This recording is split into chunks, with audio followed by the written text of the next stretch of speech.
it's Friday. Gonna get down on Friday. And Emma Vigeland is with us. And so it's gonna be a good day. How are you, Emma? I'm so great. And by the way, a few years ago, that song and that music video was taken off of YouTube. And I was devastated because Rebecca Black, she'd accumulated all those views and it seemed like all of her hard work was taken away from her. So RIP. Why did they take it off of YouTube? I don't know. Honestly, we should do an investigative story into that, maybe in the post game. Just a tease. I don't really know. If anyone's interested, that's what we're going to be covering. I have to jump in and say fake news. I have to say fake news. It's up. It's not the original one, Brett. I don't think it is. Well, September 16th, 2011, Rebecca Black's Friday repost already has 146 million views. And it's only been 9 years. We'll look it up in the break and then we'll tell the audience this is definitely a Friday show. This is important. In fact, we're now beginning a new fundraising effort to raise enough money to investigate this story. Please go to tyt.com/go and contribute. I'm kidding. That is our fundraising effort, but not for that story. But anyway, yeah, I love that. I love that song. I know that it was cheesy. I know that it meant nothing, but every Friday, it just reminded me of Fridays, and who doesn't love Fridays? I also love Saturdays, where I host a show for Jacobin called Weekends with Nando Vila. So check that out. You can subscribe to the channel by going to youtube.com/JacobinMag. And we have some programming notes for you as well. Ravi Patel will be on Happy Half Hour tonight. That will air after the post game. So make sure you check that out at 7:30 p.m. Eastern time, 4:30 p.m. Pacific. It's gonna be bonkers and you're gonna love it. Also, the first presidential debate is unfortunately gonna take place pretty soon. I will be covering it along with Cenk Uygur and Ben Mankiewicz. And you can watch that live next week on Tuesday at 9 p.m. Eastern time, 6 p.m. Pacific. Also, Michael Shore will be joining us on location. So really looking forward to that. We're able to do all of this because of you guys. You sustain us, you keep us going. So thank you to everyone who has either become a member or has contributed to tyt.com/go or has helped by sharing this stream. Please share this stream. It's one of the easiest ways to spread the progressive message. We really appreciate it.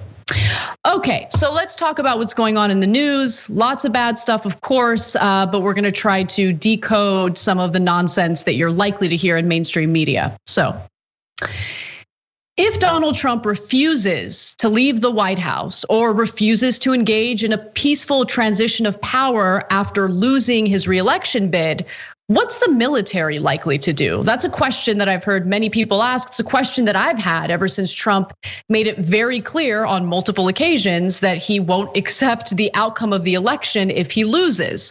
Well, the Defense Department insists that they will do all they can to keep the armed forces out of the elections.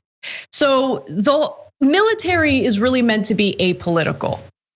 And we've found ourselves in this unprecedented situation where for the first time, there is a possibility that the president would refuse a peaceful transition of power. And so does that apolitical label still apply to the military if you have this unprecedented situation?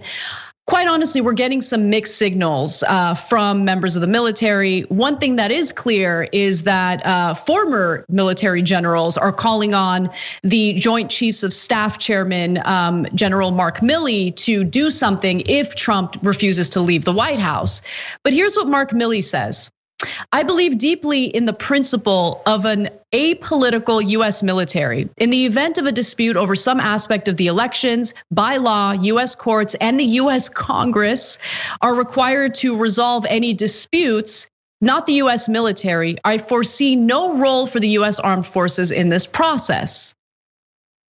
Relying on Congress to do anything is pretty terrifying. But retired military men are pushing Milley to reconsider this position. In fact, on August 11th, John Nagel and Paul Yingling Both retired Army officers and Iraq War veterans published an open letter to General Milley on the website Defense One.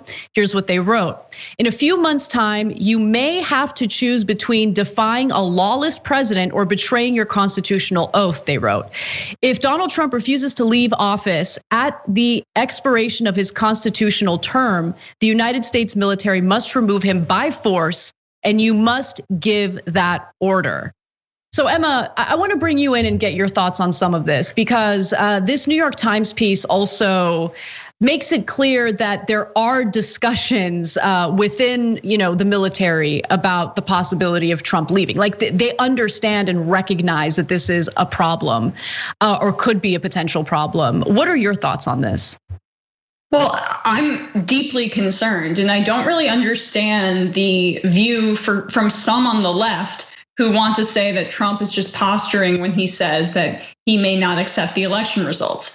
This is deeply troubling. This is the kind of thing where you should be hyperbolic about Trump. I know that people are often talking about his decorum and little things he does and his tweets and him being mean to John McCain or whatever. This is well beyond that. This is Trump exhibiting his narcissistic personality traits, right? And also capitalizing on the little landmines he's scattered throughout the American populace, where he's talked about how voter fraud, mail fraud. How can you trust that the Democrats aren't going to print millions of fake ballots? He's going to end up capitalizing on that once the election results roll in and cast doubt on the results. That's 100% going to happen. And then he could not leave power. And then what do you do? I mean, I think maybe one of the more likely scenarios of what's going to play out is Trump's going to force his nominee through either before the election or in the lame duck session.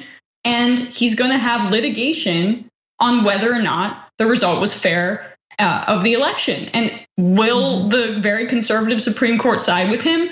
I think that's also a likely scenario. I'm not saying it's the number one scenario, but the fact that we're talking about this means that the military needs to step up and say, yes, we will side with what the democratically elected result is, and we will remove Trump if necessary, because who knows? Who knows what's going to happen? We have to take him at his word here. Look, Bernie Sanders, we're going to talk about this later.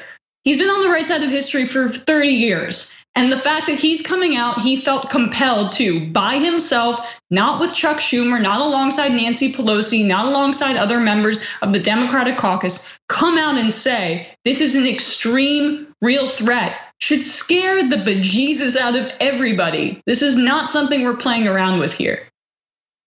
It is interesting to see some people on the left of all, groups, political groups in the country, side with this talking point about how, he's just talking. He's not actually going to refuse to leave. I mean, all of his actions, it's not just about what Trump says. It's all of the actions surrounding his statements, right? He has been hinting that he won't accept the outcome of the election if it appears that he loses. He's been hinting at that for months. In 2016, when he genuinely believed he was going to lose that election, and most people did, he was planting the same seed, right, of voter fraud and rigging and all this nonsense to kind of start priming his base and his supporters to question the outcome of the election. And who knows what would have happened if he would have lost and his voters would become, activated to go out there and do something. We've seen what some of his supporters have been doing out during these protests already. And then there's also all the procedural changes that have taken place, right? So for instance, the dismantling of the post office.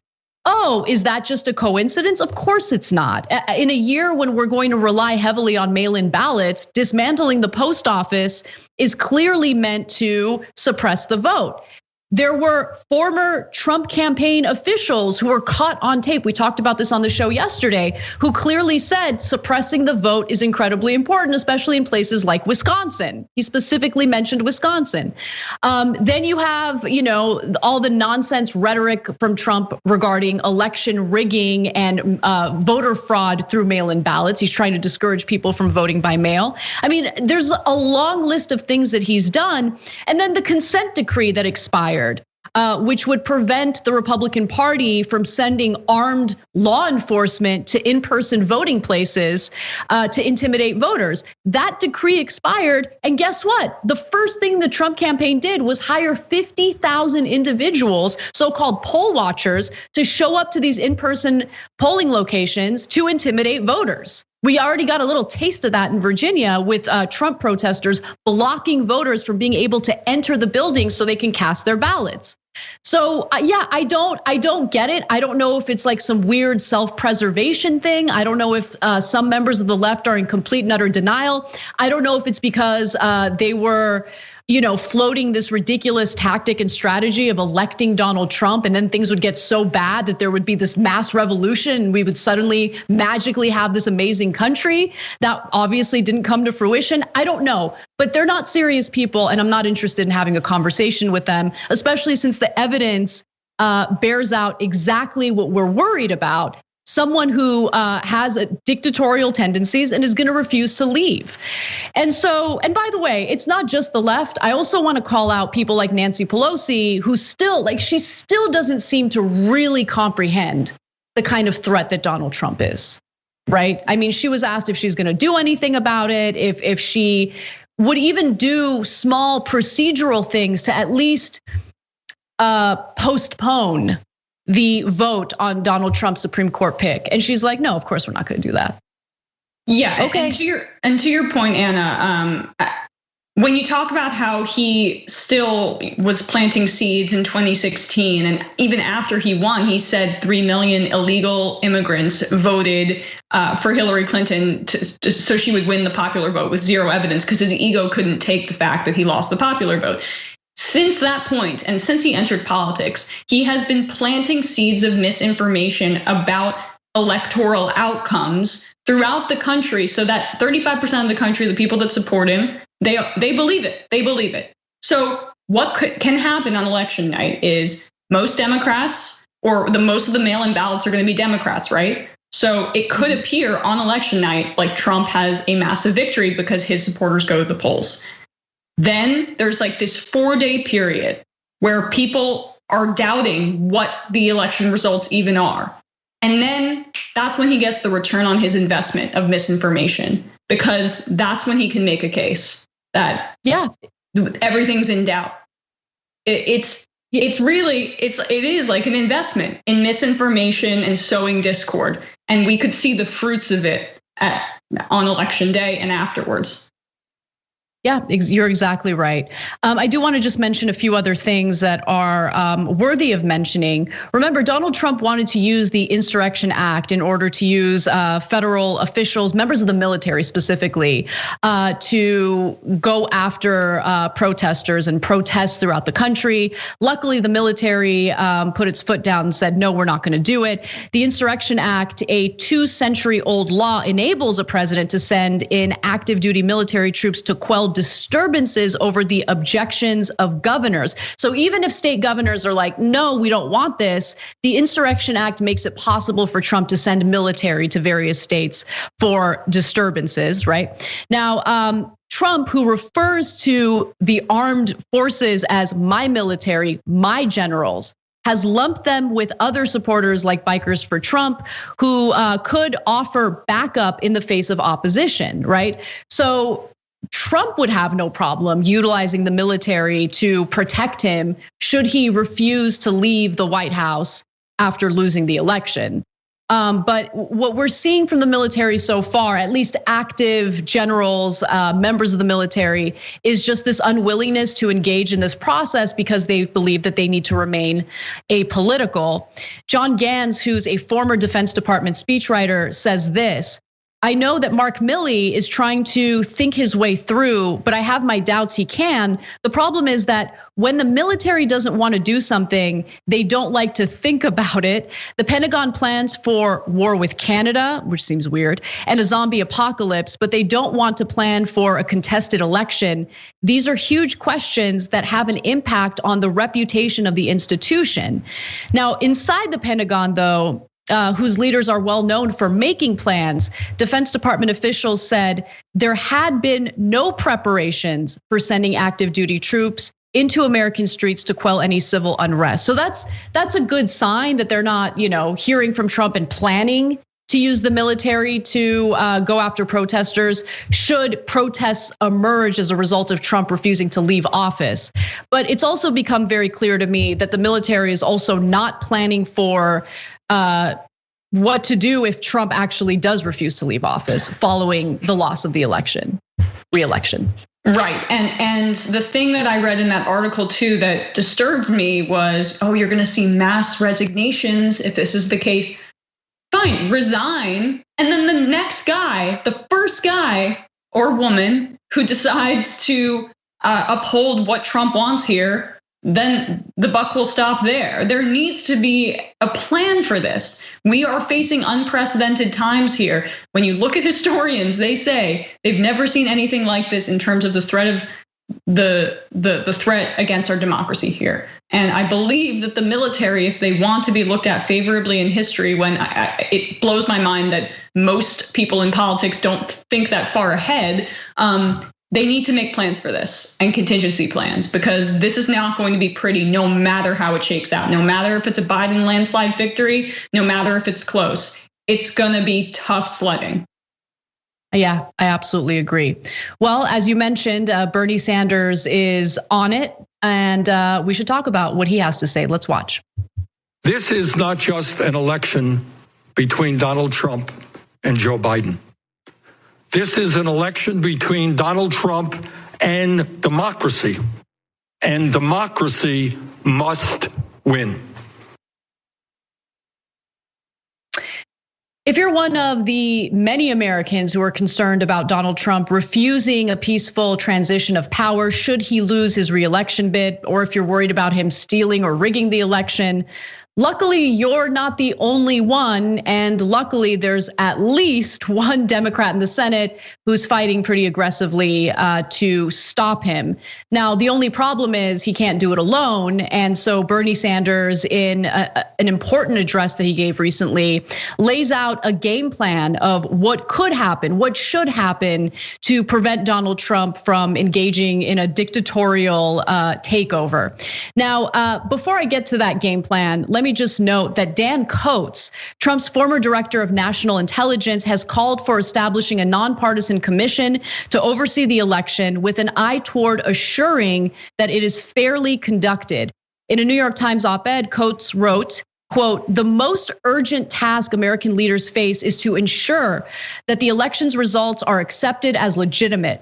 Electoral legitimacy is the essential linchpin of our entire political culture. We should see the challenge clearly in advance and take immediate action to respond." Well, here's how Senator Bernie Sanders responded to Coats's call to action. We should see the challenge clearly in advance and take immediate action to respond. End of quote. That's Dan Coats, former intelligence director of Donald Trump. I couldn't agree more. I strongly second Director Coats's call for this election commission. Last week as well, Democratic Minority Leader Chuck Schumer and I sent a letter to Senator McConnell urging him to hold hearings on the issue of election and post-election security. Senator Schumer and I stated, quote, "We would like to hear from the most knowledgeable people in the country as to how we can do everything possible to make sure that the election and the period afterward is secure and peaceful." End of quote. Majority Leader McConnell, please respond to that letter. Please establish that bipartisan committee.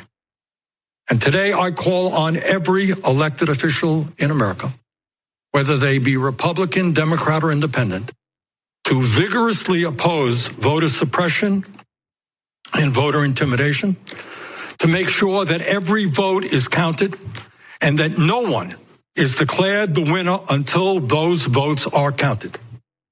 And to my Republican colleagues in the Congress, please do not continue to tell the American people how much you love America if at this critical moment you are not prepared to stand up to defend American democracy and our way of life. Emma, there's something cathartic, I don't know, something really nice to see some representation in Congress, to see someone actually address this very real threat. We'll go to his video explaining what we can do in just a minute, but I wanted to get your thoughts so far. Well, Bernie, it's good to see you again, not under these circumstances, but I'll reiterate what I said in the last segment. The fact that Bernie Sanders felt compelled enough to do a long address, just himself, not a joint Democratic coalition speaking out about this, says everything, because Bernie Sanders has been correct in almost every instance of history and has had the foresight to know when threats are coming. The Iraq War, he was speaking out against climate change in the late 80s. He has talked about the need for universal health care for quite a long time. I mean, over and over, Bernie Sanders has had the foresight to see threats when they're coming down the pike before most politicians have been able to see them. They can only see their nose in front of their face and nothing else, basically. So that's why we need to listen to Bernie Sanders. And if it hadn't been clear already, hearing it from the horse's mouth, from Trump himself, saying that he will not commit to a peaceful transition of power. What else do you need to hear, guys? I know that there's so many instances where he's basically just a WWE type hype man, wrestler, whatever, and he speaks and says nonsense just to rile up the crowd. There wasn't a crowd there. He was talking to a reporter, and all of his actions of suppression, of making sure the post office isn't functioning perfectly, of saying for years at this point that elections are rigged and people are voting by millions and by droves illegally. This is the playbook. They've laid it out for us. And we need Congress and our institutions, what's left of them, to step up, because this is going to be a massive fight November 3rd and on. He's not going to go quietly. There's just no way. The people around him are authoritarian too, and they're going to scratch and claw as well. This, like, the emperor has no clothes. This is what's happening. Yeah, you're absolutely right. We're already getting a taste of what the scene will look like at these in-person polling locations, with Trump supporters showing up, doing their best to block people from entering the building to cast their ballots. That happened in Fairfax, Virginia, just over the weekend. And the Trump campaign has hired 50,000 armed individuals who are going to be poll watchers on election day. And we all know what the intent there is. It's meant to intimidate people from casting their ballots. Now, Bernie did provide a 5-step game plan, things that we could do, we should be doing now to mitigate this threat by Donald Trump. Let's take a look at what he has to say.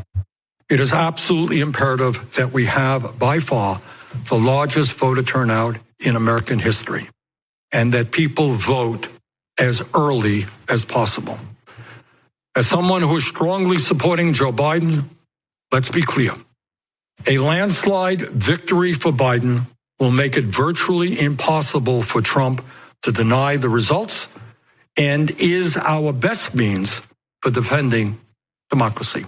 Second, with the pandemic and a massive increase in mail-in voting, state legislatures must take immediate action now to allow mail-in votes to be counted before Election Day as they come in.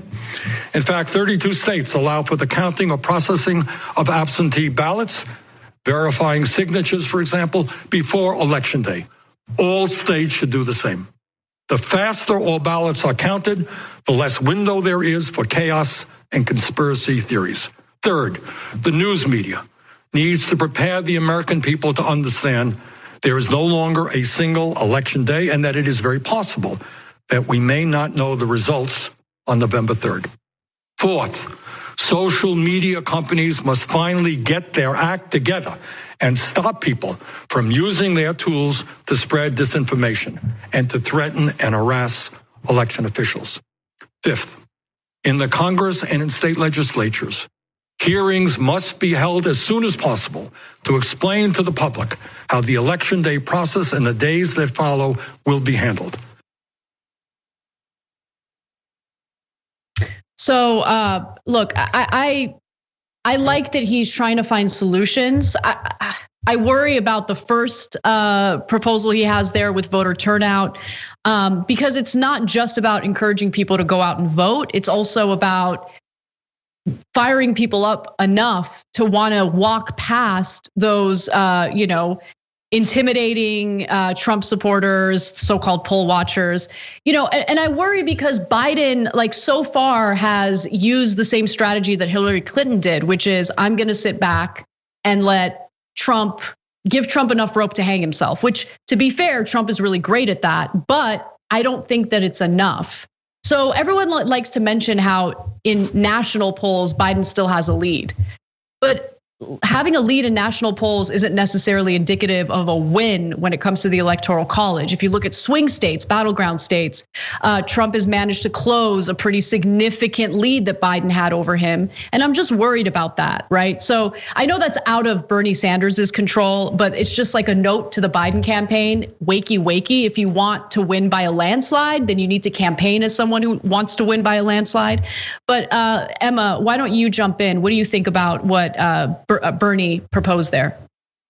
It sounds like a guy who wants Trump to win. I don't know what you think, but it seems like he wants to sabotage Biden and make sure that Trump wins. Although that's what MSNBC told me, I guess.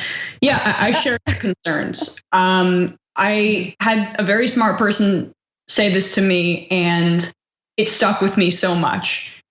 Has American politics gone so far away from reality that material conditions on the ground are not resonating anymore with people when they're casting their ballots? So yes, we are in an economic depression and a pandemic has killed 200,000 Americans plus. Does that resonate with people more than cultural issues because the Democrats are unable to make their own case and show that they are a better alternative? Does that resonate anymore? Has the Democratic Party gone too far down its corporate wormhole? And I don't know the answer. This election. You know the answer. No, but I don't know if they've gone past the point of no return, Anna, is my point. This election will show me that material conditions and the economy and healthcare and death and horror, still people can make that connection. The waters aren't muddied enough by misinformation on Trump's end. I just hit the desk. Misinformation on Trump's end, and I dropped my phone. I mean, you're fired up, Emma. I'm fired up. I get it. Misinformation on Trump's end, and also Democratic incompetence. That has made things so murky for people, right? But is it too far gone? This election will answer that. Well, we got to take a quick break. So something to think about while we leave you guys. But when we come back, we are going to discuss what Mark Meadows had to say about the FBI director, making it clear that there is no evidence of widespread voter fraud. We'll be right back. We need to talk about a relatively new show called the Republic, or UNFTR. As a Young Turks fan, you already know that the government, the media, and corporations are constantly peddling lies that serve the interests of the rich and powerful. But now there's a podcast dedicated to unraveling those lies, debunking the conventional wisdom. In each episode of On the Republic, or UNFTR, the host delves into a different historical episode or topic that's generally misunderstood or purposely obfuscated by the so-called powers that be, featuring in-depth research, razor-sharp commentary, and just the right amount of vulgarity. The UNFTR podcast takes a sledgehammer to what you thought you knew about some of the nation's most sacred historical cows. But don't just take my word for it. The New York Times described UNFTR as consistently compelling and educational, aiming to challenge conventional wisdom and upend the historical narratives that were taught in school. For as the great philosopher Yoda once put it, you must unlearn what you have learned. And that's true whether you're in Jedi training or you're uprooting and exposing all the propaganda and disinformation you've been fed over the course of your lifetime.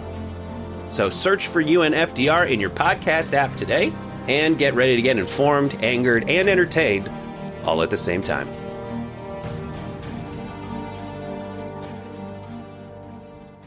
Back.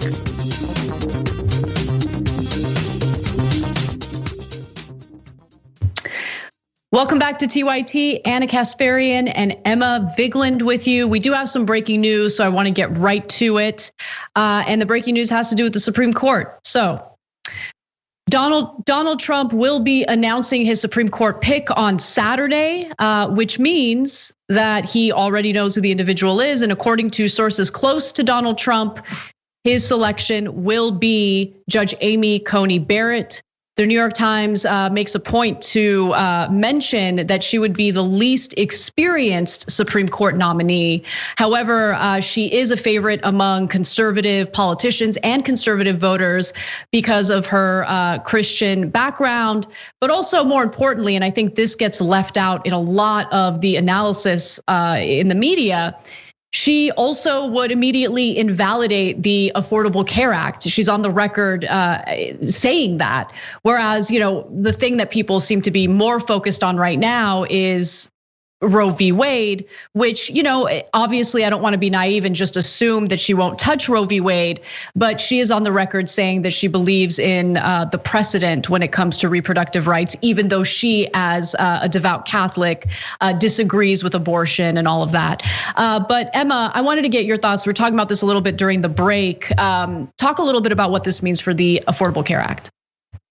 Certainly. So that's my concern too. I mean, we're both women. We obviously have concerns about our reproductive health, but I think there is a hesitance in terms of justices overturning that precedent because of the ripple effects and how massive it would be. I feel like it's just more of a political talking point for conservative politicians to score points than it is a judicial reality. That's the only thing saving us here. What should concern everybody is that she's 48 years old. She has a history of pro-corporate positions that side with the employer against the employee, et cetera, I believe. And she's sided against, I'm reading some of it here, things in gun rights. She dissented in a decision that would disarm felons, for example, after they came out of prison. She's pretty extreme when it comes to those issues. But for the Affordable Care Act, guys, if it's 6-3, if she gets through and it's that solidly conservative, they're going to do away with the Affordable Care Act. And then that's a conservative, basically supermajority for decades at that point. Say ideally we get a progressive president in 2024 who wants to put Medicare for all through. That's done. That's what concerns me most about these decisions are, yes, the Supreme Court's been pro-corporate for a very long time. Although Mitt Romney says we're a center-right country and the court's been leftist for a while. Talk to him about Bush v. Gore and Citizens United, whatever. But yeah, that's what scares me the most about this is the complete nixing of any legislation that comes through that could be progressive, that's appealed. Conservatives just appeal, go to the Supreme Court, and they know that it's just going to be overturned and corporations can have a field day and big pharma will be doing great. Yeah, I am definitely worried about this. Representative Ro Khanna introduced a bill that would limit the time a Supreme Court justice could serve on the Supreme Court to 18 years. I don't know where that piece of legislation is going to go, but I do think that it's important that you mention her age as you just did and how her influence on the court will have lasting ramifications on this country, really. And yeah, the pro-corporate angle is something that just seems to get lost in the fray, lost in the analysis. And I'm glad that we're talking about it. In a story that we'll cover later, Donald Trump signed more ridiculous, phony executive orders alleging that he's protecting people with pre-existing conditions. The truth is those executive orders, constitutionally speaking, have no teeth. But what it does is it messages to his voters that, oh, don't worry, don't be frightened of the repeal of the Affordable Care Act because I signed these executive orders. They're not going to do anything, but it's just enough to cover his ass while also simultaneously causing great harm to, honestly, all Americans, because anything can be considered a pre-existing condition. If you tested positive for COVID, that's considered a pre-existing condition. So this is going to have a damaging effect on so many people in this country. I want to read a quote from this piece in the New York Times. It's by Nan Aaron, who's a president for the Alliance for Justice. It's a liberal group. She says, Amy Coney Barrett meets Donald Trump's two main litmus tests. She has made clear that she would invalidate the Affordable Care Act and take health care away from millions of people and undermine a woman's reproductive freedom. Again, I'm not entirely sure that the Supreme Court would overturn Roe v. Wade. I know that there's a lot of fear about that. I understand that fear. A lot of my fear, again, has to do with corporate issues that make it to the Supreme Court and what is very likely to happen to the Affordable Care Act at this point. And remember, the Supreme Court did strike down the healthcare mandate. That's an important part of the Affordable Care Act. That's what kept premiums low. And when they undid that, of course, premiums immediately shot up. And so we'll see how this all plays out, but it is pretty terrifying. Definitely. Yeah, we have to take a break, unfortunately, but let's do that when we come back. I will read your comments, do more stories. Don't miss it. We'll be right back. At TYT, we frequently talk about all the ways that big tech companies are taking control of our online lives, constantly monitoring us and storing and selling our data. But that doesn't mean we have to let them. It's possible to stay anonymous online and hide your data from the prying eyes of big tech. And one of the best ways is with ExpressVPN. ExpressVPN hides your IP address, making your activity more difficult to trace and sell to advertisers. ExpressVPN also encrypts 100% of your network data to protect you from eavesdroppers and cyber criminals. And it's also easy to install. A single mouse click protects all your devices. But listen, guys, this is important. ExpressVPN is rated #1 by CNET and Wired magazine. So take back control of your life online and secure your data with a top VPN solution available, ExpressVPN. And if you go to expressvpn.com/TYT, you can get 3 extra months for free with this exclusive link just for TYT fans. That's expressvpn.com/TYT. Check it out today.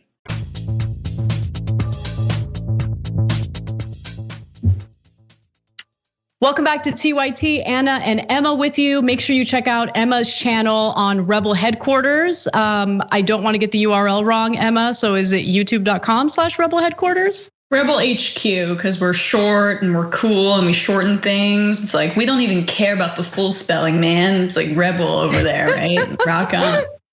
I love it. I love it.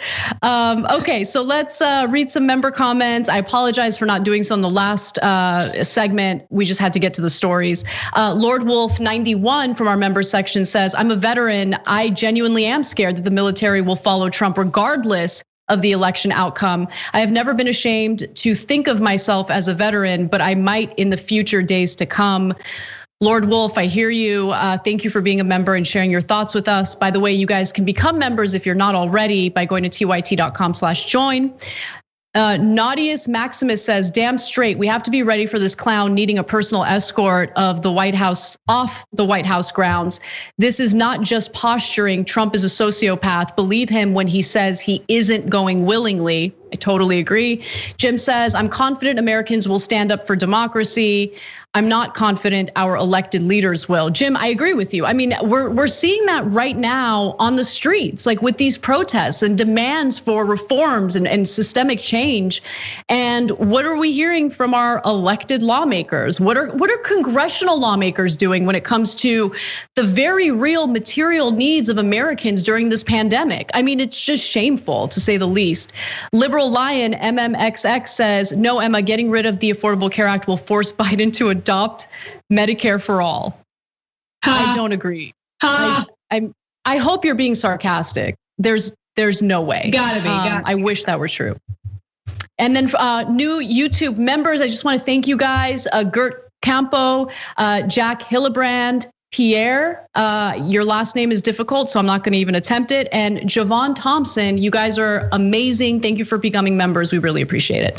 And then Thermometer, let's take a look at where we are with our fundraising efforts. We're trying to keep TYT sustainable. Our goal is to get to $200,000 by the end of the month, and we are doing poorly. I'm just keeping it real. But we are at 80,691. Thank you so much to everyone who's donated. Thank you to everyone who's keeping us, first of all, keeping us independent, and by that nature, keeping us honest, because we're accountable to you, and I wouldn't have it any other way. Love you guys so much. All right, well, let's keep it going with the news because there's more to share with you guys. The Louisville Metropolitan Police arrested 2 of the most vocal advocates for the Black community, and one of them actually happens to be a state lawmaker who has attempted to pass mild reforms for the police department. So if you really look at the details of this story, it certainly appears as though these arrests are more about retaliation as opposed to keeping the public safe. So State Representative Attica Scott, a Kentucky lawmaker who sponsored Breonna's law, was arrested with her daughter, Aliyah Scott, 19, and prominent local activist Shamika Parrish Wright on the second night of protests following a grand jury's announcement that no police officers would face charges for killing Breonna Taylor. So part of the charge was because protesters were out past the 9 p.m. curfew. Protesters actually gathered at First Unitarian Church at 9 p.m. And that's important. That's an important detail here because curfew laws don't apply to the house of worship. But the police say there were no arrests on church property. Rather, protesters were damaging the public library, and that's the reason why they made these arrests. However, there's been a statement from a representative from the library, and they're saying the opposite. Let me read you the exact quote. We have heard that State Representative Attica Scott and other peaceful protesters have been accused by the Louisville Metropolitan Police Department of vandalism of the main library, among other charges. We have seen no proof that the flare thrown into the library has done any major damage, nor that Representative Scott had anything to do with it, and find these accusations inconsistent with her character and the constant support we have received from her. So Emma, it certainly looks like there's some retaliation taking place right now, and it's absolutely disgusting. This is what happens in a fascistic society. Exactly, and they have like the cloak of, oh yeah, vandalism, sure. They can kind of say whatever they want because they're the authorities, and that's what they've been getting away with for their entire careers. But the library is like, no, that's not the case. You guys are just basically targeting people who just go after you a little bit. I mean, I'm from New York. We saw it with Bill de Blasio, who's proposed the most mild reforms imaginable. Body cams, and yeah, you can't just stop and frisk Black and brown people on the street. And cops go after him endlessly, and he's been bootlicking, and they still go after him. So if you're a little bit critical of cops, and I'm not even saying that Attica and her other lawmakers were like incrementalist here, but just as an extreme example with de Blasio.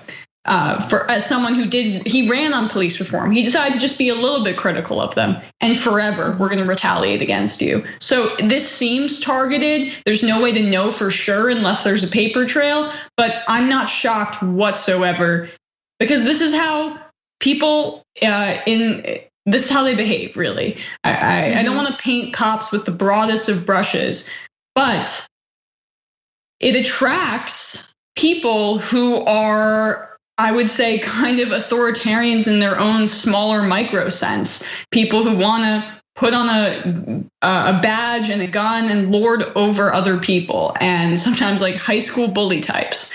And that's not everyone, I get it, but oftentimes it is, and you see it play out in situations like this. Well, there have been instances, we've talked about them, specific instances on this show, where police officials will speak out. They'll see some sort of behavior or some sort of ethical behavior within their department. They'll say something about it and they're retaliated against. There are actual consequences toward police officers who want to do the right thing and reform their department. And so it doesn't surprise me that cops would retaliate against protesters. I mean, we certainly saw that. We've seen multiple cases of local police departments coordinating with armed right-wing gang members. We shared an example of that on yesterday's show.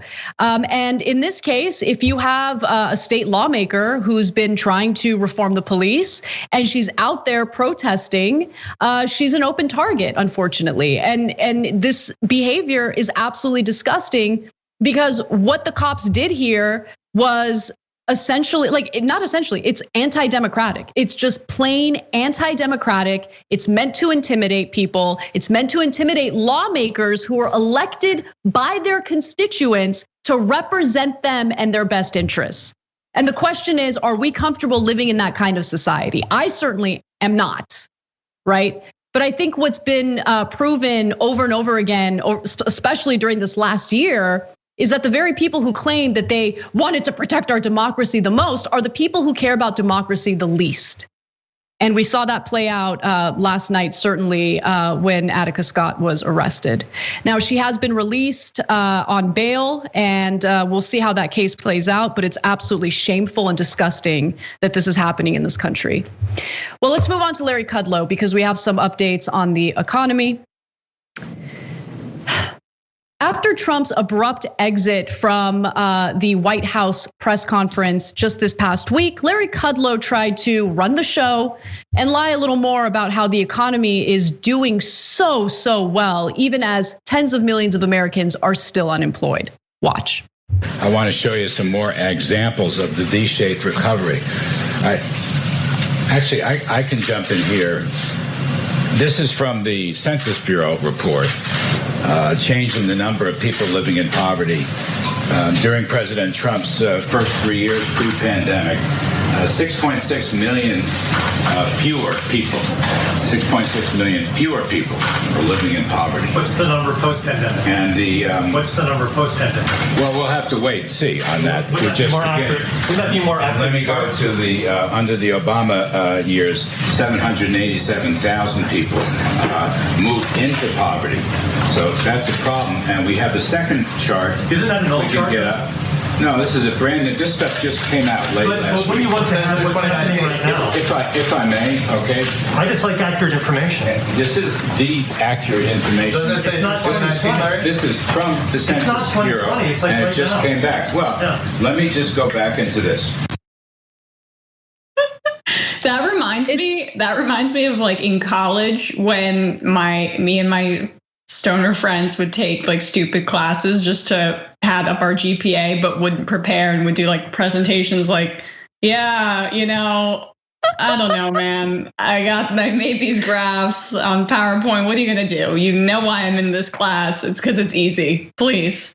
But also, by the way, did you see Scott Atlas sitting there? What is he doing there? That's the herd immunity guy in the Trump administration. His influence, we just need to keep track of it because it's growing, and he's not an epidemiologist or anything. But anyway. No, he's not. In fact, there's a lot of chaos right now with the coronavirus task force because of Atlas's influence, and Dr. Deborah Birx is even considering leaving the task force as a result of that.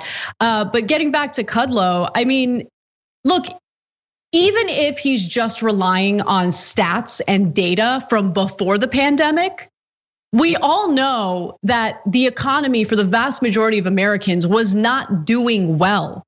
Americans have more than, before the pandemic, Americans had more than $4 trillion in consumer debt that doesn't even include mortgages. That's a lot of debt. Wages have been stagnant for decades. The economy is not just based on that one metric of how the stock market is doing. The stock market is artificially inflated by the Federal Reserve, like Here, we're printing the money. We're printing the money. Here you go. Here you go. The economy's doing so well, everybody. No, the economy's not doing well. Then you fast forward to what happened after the pandemic. Tens of millions of Americans unemployed.